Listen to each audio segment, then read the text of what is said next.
I'm not a PGA Tour player. I'm not a full-time YouTuber. At least not yet. My name is AJ Porter, and I'm a 28-year-old marketing professional trying to make the jump to compete, grow a brand, and see just how far I can take this game. And I'm documenting every part of that journey. The training, the tournaments, the setbacks, everything that goes on behind the scenes. Are you joining the journey? All right, Dr. Luke, how's it going? Welcome to the show. I appreciate you taking the time to come on, man. All good, AJ. No problem at all. I'm excited to have a chat with you. Yeah, no, so I think this will be good. I think the viewers at home will really appreciate this one. For those who maybe don't know who you are or aren't familiar, with your Instagram and your following there, you can just give them a little bit of a synopsis of kind of who you are, maybe a little bit about your background, and we'll kind of go from there. Yeah. So I guess my background in sports and sport and exercise science started off with, I suppose, a lot of people have been the same at university. So studied that, was playing golf at a reasonable level at the University of Stirling, and finished up my 4 years there and actually studied to become a PE teacher back home in Ireland. I guess as I kind of sidetracked with the PE teaching, I was doing a lot of kind of strength and conditioning on the side and kind of find myself really enjoying the performance side of things with younger athletes. And I guess long story short, I taught for 2 years as a PE teacher and just felt that I really kind of wanted to dive into the performance, kind of human performance sports science area. And I reached out to a couple of guys about potential PhDs and was lucky enough to speak with my supervisor. Well, he's finished my supervisor now. I will still see him as my supervisor, Dr. Chris Bishop, and the guys at Middlesex University. And one of my supervisors was Dr. Dan Kaufman, who is the head of sports science and medicine on the DP World Tour in England Golf. And yeah, I guess some conversations with those guys just led us into trying to find a research topic or question that would be worthwhile and relevant to do, obviously, over a long time, 3, 4 years. And we went down the route of female S&C at elite level of golf, so elite level amateur and tour professional golfers. So I guess from there, kind of organically, just bumped into other S&C coaches and players, and started working with some of them guys on the Ladies European Tour and on the Ladies European on the LET Access Tour, as well as England Golf as well. So um, yeah, I guess a bit of a longer story, but just from yeah, I guess from just speaking with people in the field of golf and sports science has kind of led me to led me. And that's pretty cool. So now, in the men's game, power is such a big proponent, right? I know in the women's game it's maybe not as much, but did you see pretty large outliers in terms of, ladies European versus lead access in terms of like performance, mobility, strength conditioning, all those things, or was it relatively similar amongst athletes? I think you can, yeah, I think you can certainly see that the players on the LET. I think first of all, even before we look at maybe the whole physical side of things, I think from what I've seen from what the ladies European Tour players, they're basically full-time athletes. That's their job. They travel, they prepare, they play. Whereas I think the LET access guys, some of them do that, but some of them are also working and doing some teaching on the side as well. So I think there's definitely a time constraint there as well.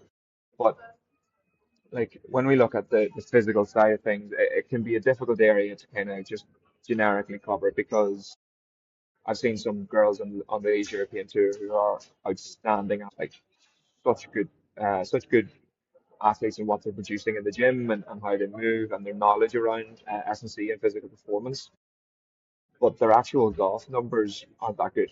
So their club head speed might be kind of mid. So their kind of physical numbers are up here, but their golf numbers, like say club head speed, ball speed, are just kind of middle of the pack. And then we could flip that on its head. I've also seen some players who are quite low in terms of what they're producing in the gym, but their club head speed is above average or maybe towards the higher end. So I think with golf, because there's obviously the variable of technique and how a player swings the golf club, that sometimes we can't just look at direct correlation in terms of, strength goes up, club head speed goes up.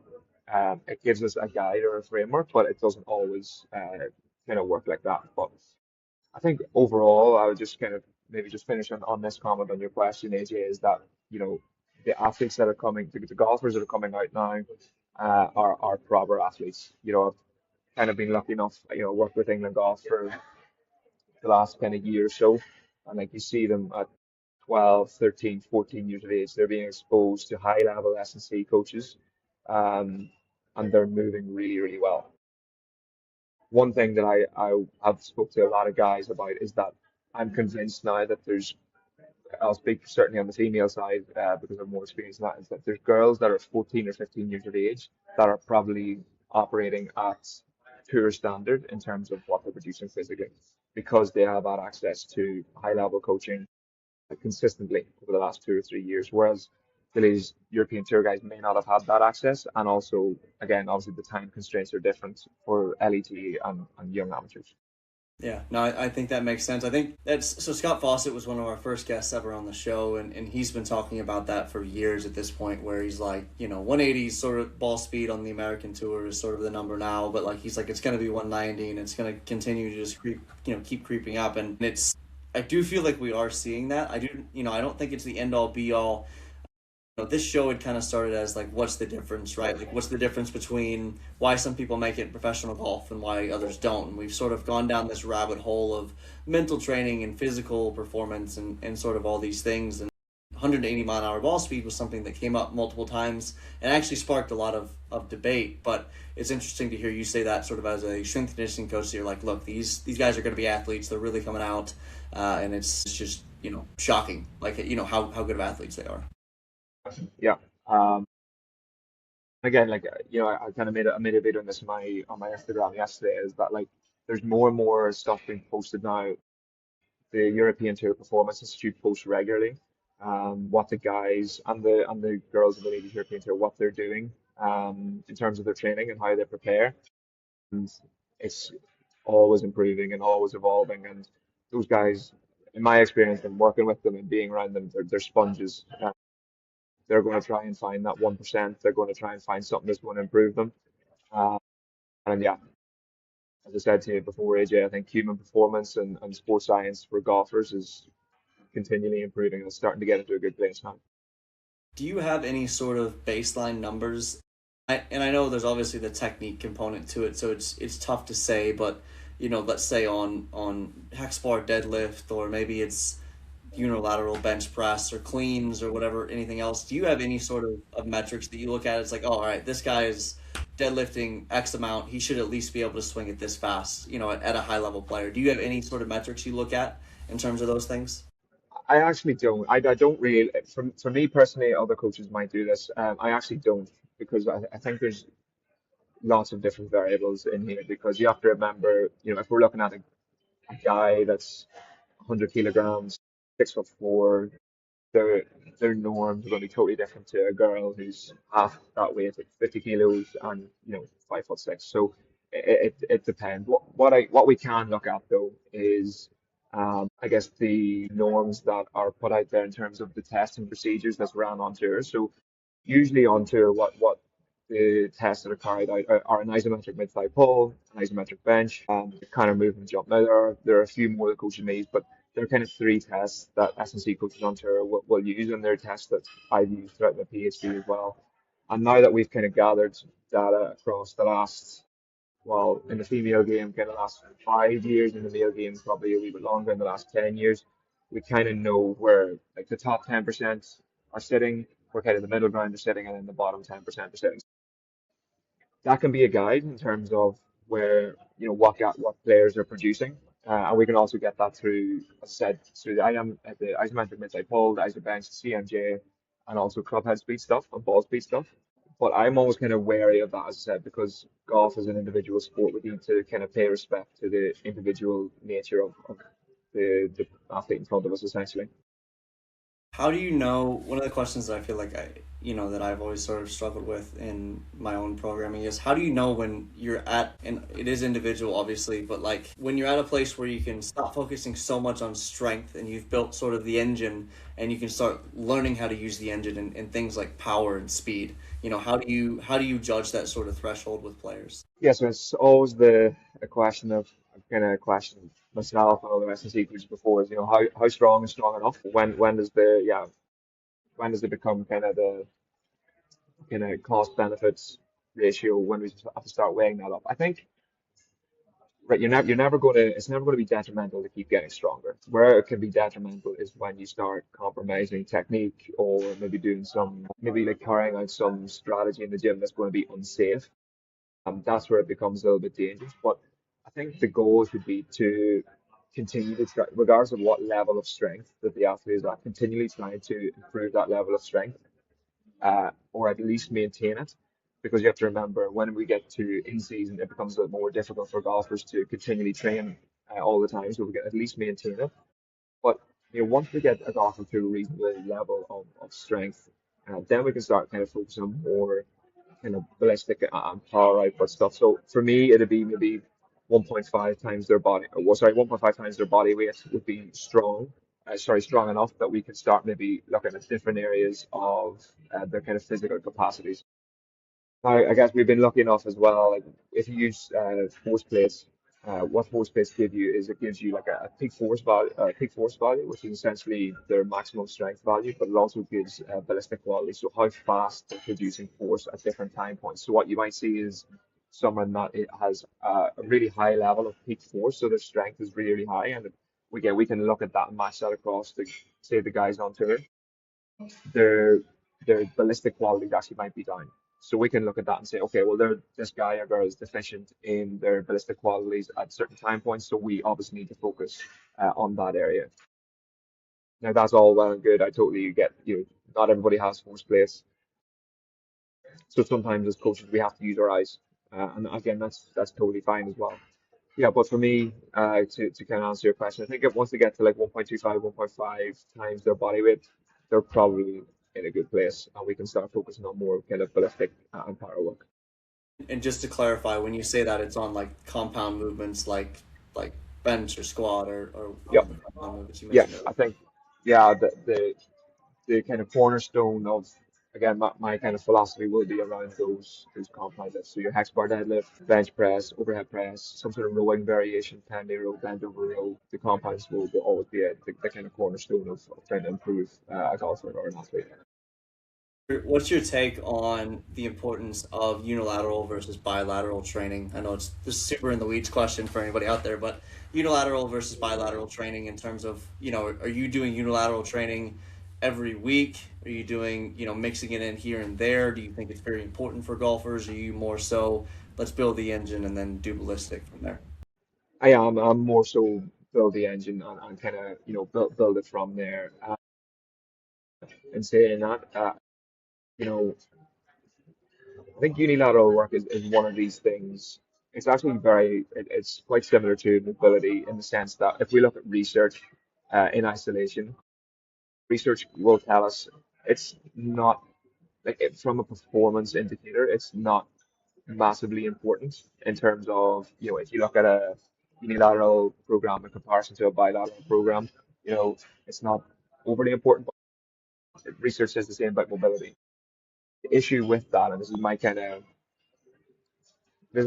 opinion on only looking at research, is that if we're dealing with, let's just say I was working with you, AJ, and there's a huge asymmetry from your right to left side. Well, obviously, working on asymmetry and doing some unilateral stuff is going to be important for you. Or likewise, if we look at mobility, and the research points towards mobility having low levels of association with club head speed.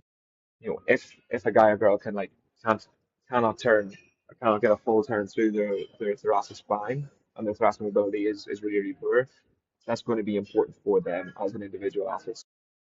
I think, two of my kind of areas that I focus on as a coach is like an adaptation, that approach. So what is the kind of physiological adaptation we're trying to manipulate, and also an individualized approach.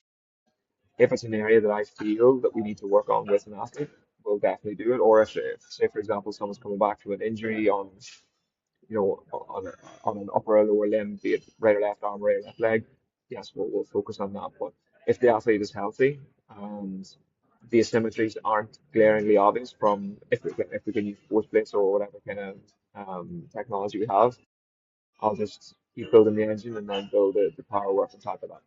Yeah, no, I think that makes a lot of sense. One of the questions that I have sort of always had at least in my own personal game, you actually posted on it the other day in relation to body composition. So I'm like 172 pounds. I don't know what that is in kg, sorry, but roughly 16 to 17% body fat. And what I'm kind of curious about is, let's say for example, I had the same amount of skeletal muscle mass, but I were however many pounds lighter to be at 10% body fat. Would I be any faster at that lower weight, or would it be basically the same? Or would I be slower because I have less mass? Yeah, okay, so this is a tricky one. I think what ideally in an ideal world we want you with a higher percentage of lean muscle mass, because what obviously with the nature of muscle tissue, higher cross section area of the muscle tissue can produce higher levels of force.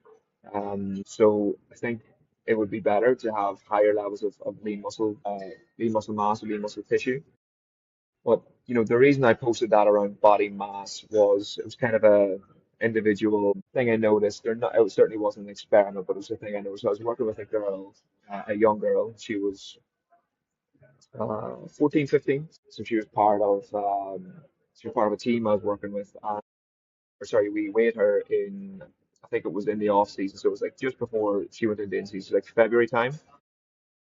I can't remember the exact weight she was. And then we measured her again in July. So right in the middle of in season, she was traveling like every single week, playing tons of golf. And she was 7.5 kilos lighter.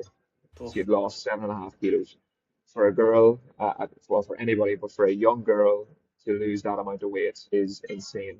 And of course, we looked at her club head speed, and her club head speed was down, I think, 2 or 3 miles an hour as well. And that to me was like shocking. Like, it has so much weight to lose, and ultimately her performance or a performance indicator was was decreasing. It was going the wrong way because she had lost so much body mass. And the more I kind of looked into this, and the more I kind of spoke to both males and females, is that's actually really, really common.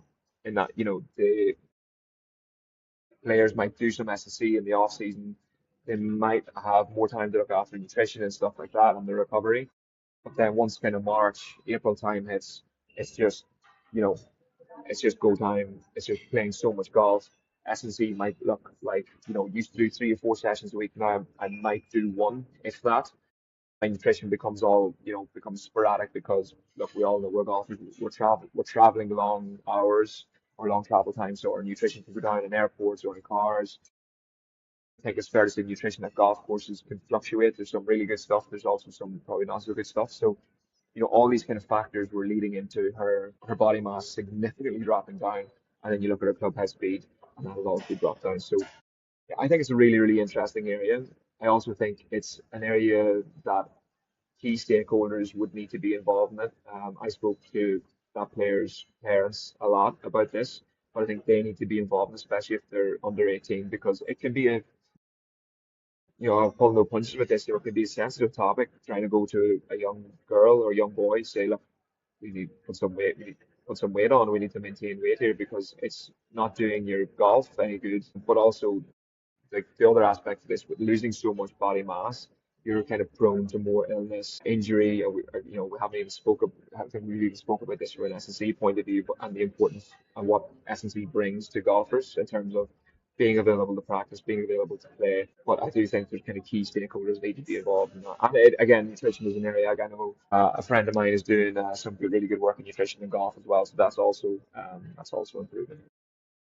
So I think this is kind of a good segue. You mentioned it about playing year round and sort of how difficult it can be to do that within tournaments and that sort of thing. So how would you periodize a standard year round with an off season? I mean, are you big into really building the engine in the off season, and then we're doing more ballistic stuff and mobility? Like in season, is it like we're pretty much the same year round? Like are you changing much up? It in a perfect world, in a vacuum where someone can do this, sort of for a job.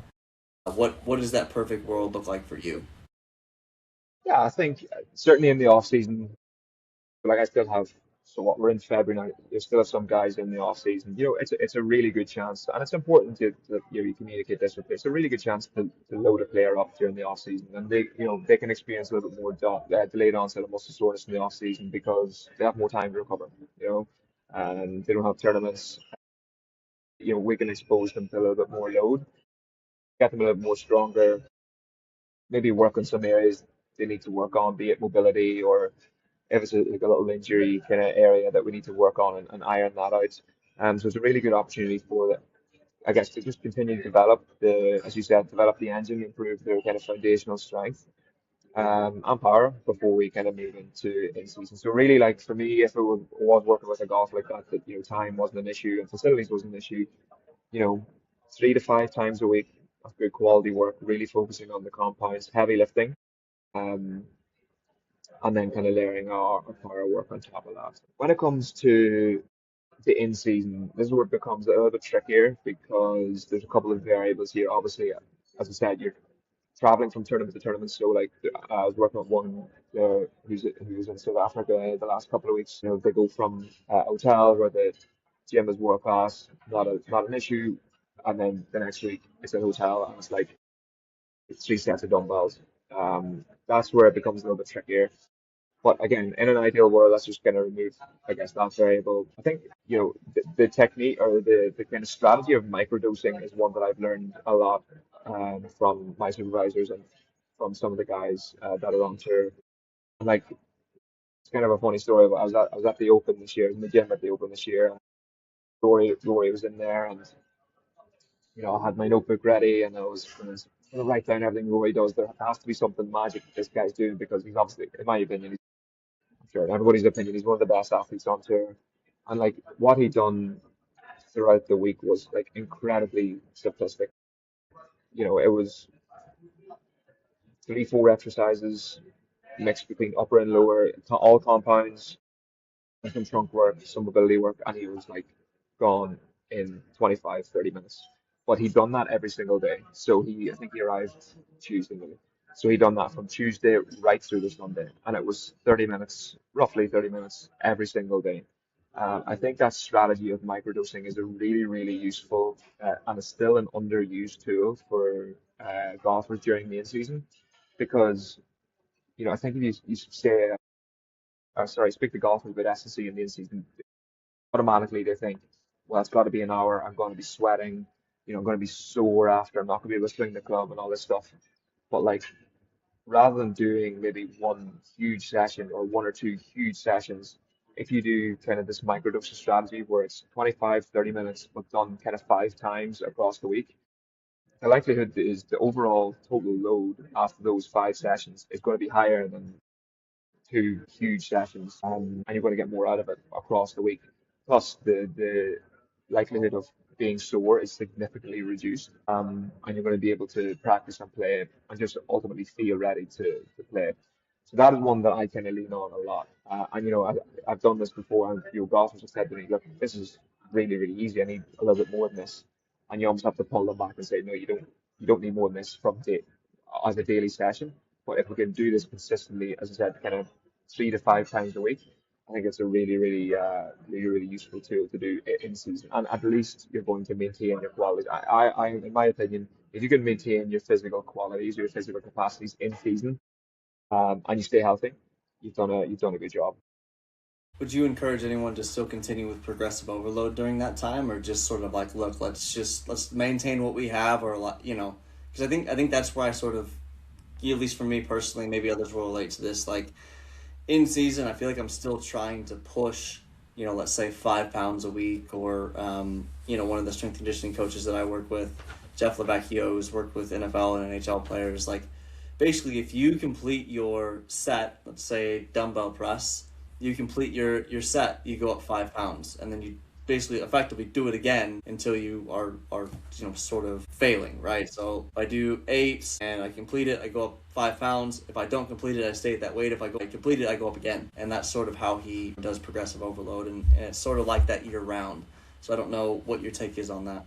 Yeah, of course you can. I think it depends as well. What I guess I haven't mentioned here is the training history of someone, or their experience, or their kind of their time training. If it's someone, if you're working with someone who has a high training age or a lot of history of training behind them, you can absolutely do that. And progressive overload is obviously a key kind of principle within SSC and trying to develop physically.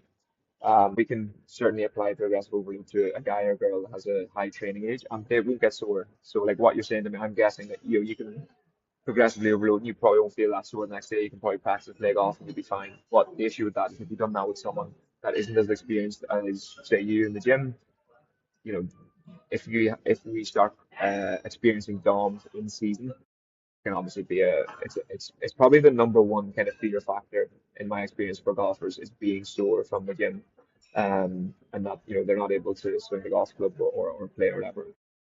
It's just look, it's just understanding the player in front of you, understanding the training history, and just having communication with them. Yeah, I openly ask the guys that I'm working with do you want me to pull or push more? Is it too much? Is it too little? Tell me how you're feeling. They'll tell me, and then we'll go from there. I think a lot of what I do is, working with guys remotely is feel, how is the player feeling? And as I said, do you want more? Do you want less? And, as I said, not everybody has access to force plates, and not everybody has access to kind of one-to-one face-to-face coaching. So, a lot of it is feel, and a lot of it is going off your experience as a coach. But I guess, sorry, to answer your question, yeah, it depends on the kind of ability to tolerate load for the athlete.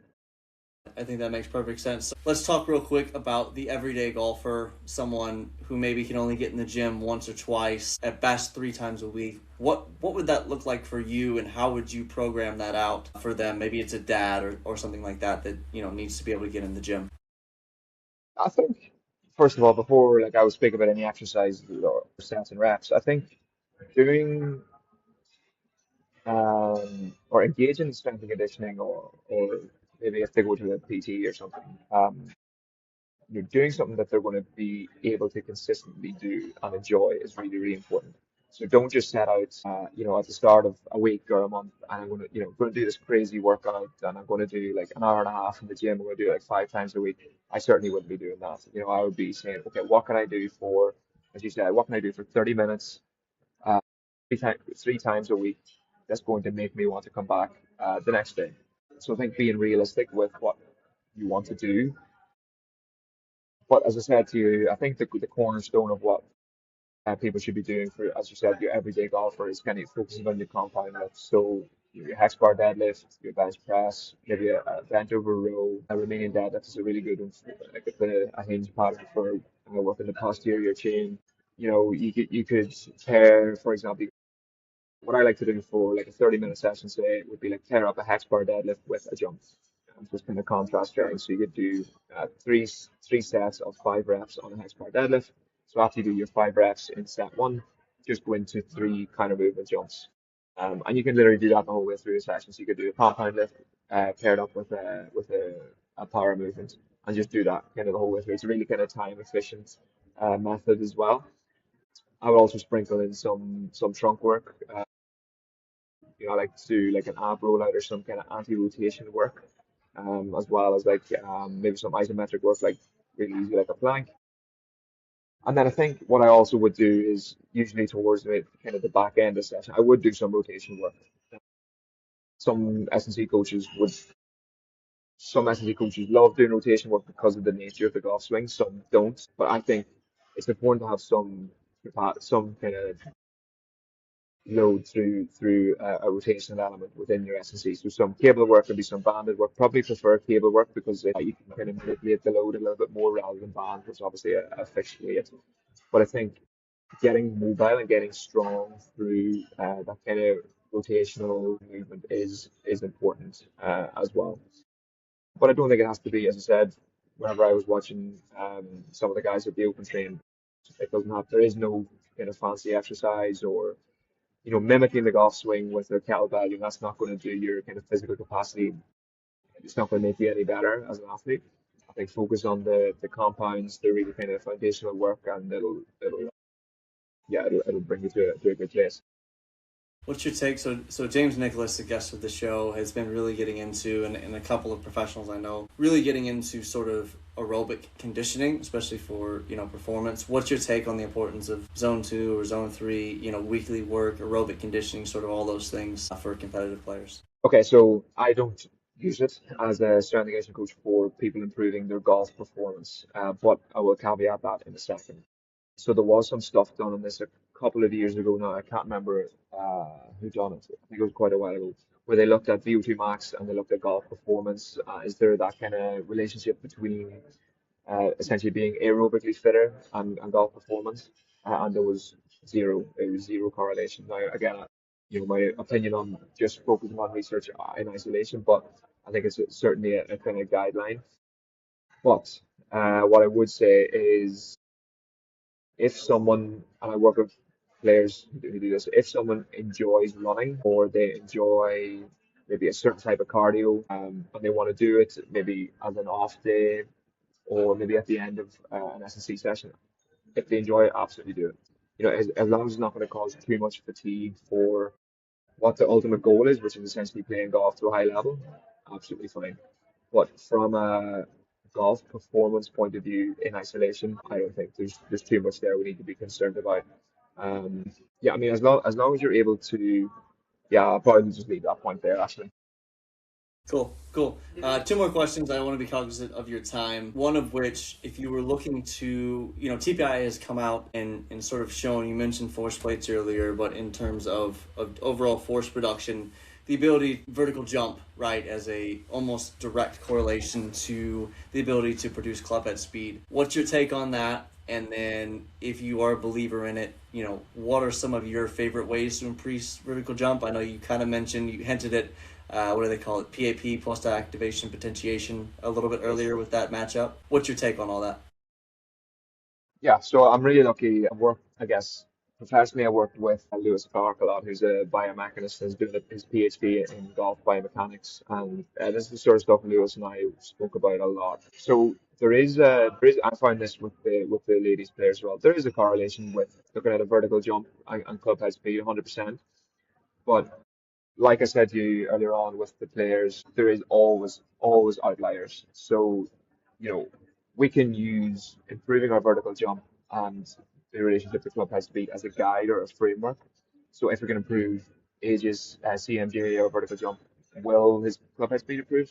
Probably, but at times there is outliers. So there's guys and girls that their CMJ improves, but their club head speed doesn't, or their CMD is poor, but their club head speed is climbing. And that to me is a really, really interesting area. So what is going on there physically, and what is going on there technically that they are outliers. But as I said, the relationship and the correlations there as a guide and a bit of a framework. But with the variable of the golf swing, it adds in kind of an extra layer that we need to dive into.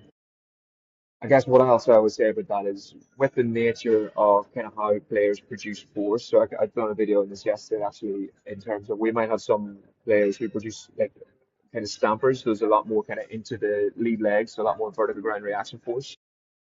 So they're the guys sometimes we might see if their vertical improves, that's where the club head speed likely improves because they're kind of using that kind of capacity to swing the golf club and produce force. But a lot of females are like this, where some players may produce a little bit more kind of anterior posteriorly. Some guys or girls might produce a lot more kind of rotational velocity. So if we have someone who's producing a lot more rotational force, is the vertical jump as appropriate for a player that swings a club like that? Because there is a little bit more going on in terms of um, how they're how they're swinging the golf club and how they're producing force. So I guess we're kind of going into kind of really intricate details there, but I think it's an area that really, really interests me. And instead, I lean on Lewis a lot for stuff like that. But in saying that, we still need. I think it's important capacity to improve is lower body power, lower body ballistic force. So how do we improve that? First of all, getting strong. But second of all, we can do jumps in our training. So we can do kind of body weight jumps like your classic vertical jump. We can do a box jump. I actually like sometimes to load the athlete with jumps, so we can do kind of an eccentric. One I really like to use is an eccentric dumbbell box jump. So they'll hold two dumbbells. They will essentially go into the lowering phase, so squat down. So that's the kind of eccentric phase. Let the dumbbells just fall on the floor and then jump up onto the box. We can do like a hex bar jump, which is really good. We can load up a hex bar and literally do a jump, a load jump.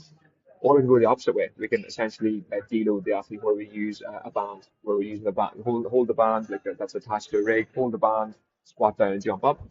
essentially we're taking load off the athlete where they can move a lot faster than they normally would, or jump a lot higher than they normally would. So there's a couple of different ways that we can do it. I actually really enjoy kind of playing around and toying around with some jump training. So yeah, that's how I would use it, kind of body weights, load them, and then use some bands to essentially deload them.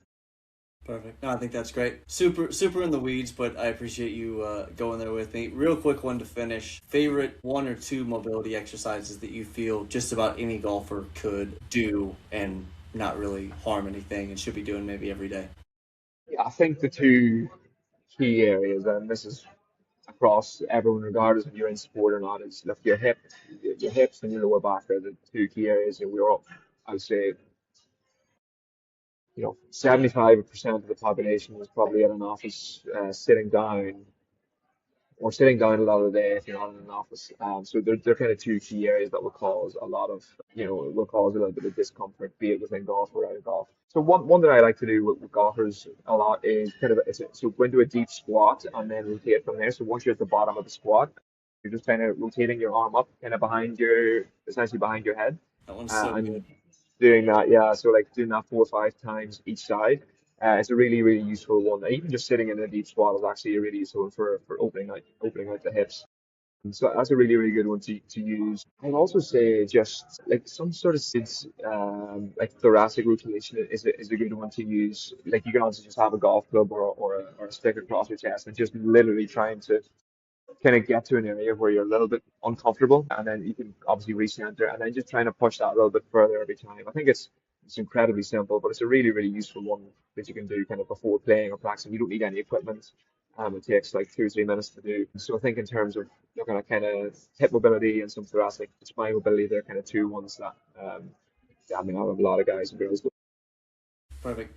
All right, want to be cognizant of your time. I appreciate you taking the time to come on today. Real quickly, where can people find you? And I know you do some online coaching, so if you want to. Yeah. So my Instagram is just Dr. Luke Robinson. Just can message me directly. Doesn't have to be about coaching. Can just love having conversations with people. Kind of voice notes across to each other. It's always good to kind of connect with people in golf or out of golf. And then all the other usual places as well on LinkedIn and Twitter or X. So yeah, all the usual areas. Perfect. Awesome, man. Thank you so much for coming on. I think this has been a really insightful chat, and I think people will get a lot out of this. So appreciate it. Thank you. Thanks very much, AJ. Thanks, brother.